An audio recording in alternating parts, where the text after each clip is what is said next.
My hair was so dry those first few months after installation that I decided to start oiling my scalp after washing my hair. I thought that since it wasn't grease, it should be okay. And I was wrong.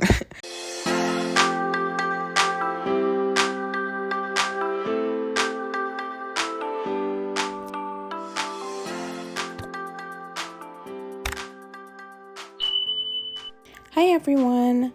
If you're in the beginning stages of locks, I'm sure you're feeling a little anxious, constantly worrying about what to do or if you're even doing it right. You don't want to mess anything up and prolong the maturing process. It can be a little nerve-wracking. But here are a few things that I learned while going through my beginner locks phase that I'm sure will help.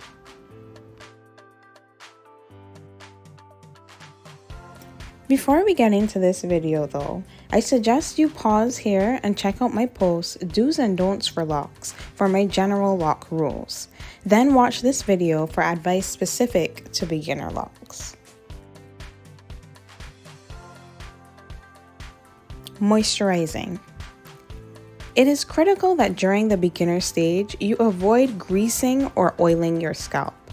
By oiling, I mean carrier oils like coconut oil or jojoba oil. Carrier oils can cause serious slippage for beginners. My hair was so dry those first few months after installation that I decided to start oiling my scalp after washing my hair. I thought that since it wasn't grease, it should be okay. And I was wrong. I noticed the slippage almost immediately. So please avoid the grease as well as the carrier oils. Use water-based products like our Rose Water Revitalizing Spray sold on mylocksjourney.com.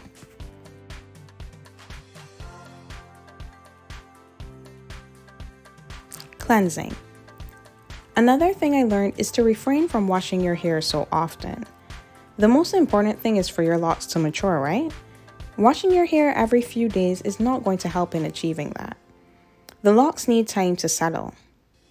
During my beginner phase, I'd wash my hair every 3 weeks. I also tried dry shampoo for the first time, and it soon became a staple in my starter locks routine. Another way to refresh is to spray your hair with peppermint water, or better yet, with our Rose Water Revitalizing Spray, which contains peppermint that helps with itching.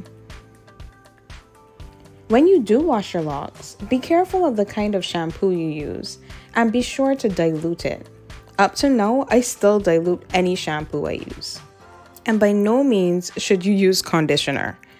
I have 4C hair, so I understand the desire to condition and soften your hair, but I'm telling you it's bad news for beginner locks. Even worse if your hair is more loosely coiled than mine, because slippage is already going to be an issue for you. Check out my post, How to Wash Beginner Locks. Styling. In the beginning stages, everyone looks a little weird with their locks, whether it be sister locks or traditional locks. I started the locking process towards the end of secondary school, or high school as some people refer to it, and I was very self-conscious about going to school. However, one thing I would do is curl my locks. This would prevent me from having to deal with my locks awkwardly sticking out at all odd angles. Another thing I did was plait my locks in various styles. One thing I should caution you on though is to be careful not to pull too tightly when curling or plaiting your locks. I only realized about a month later that pulling it so tightly, I was in fact slowing down the locking process. So don't make the same mistake that I did. Persevering. So honestly, this is probably the most important part of this video, and that is to be patient. Constantly watching your hair is not going to make it grow or mature any faster.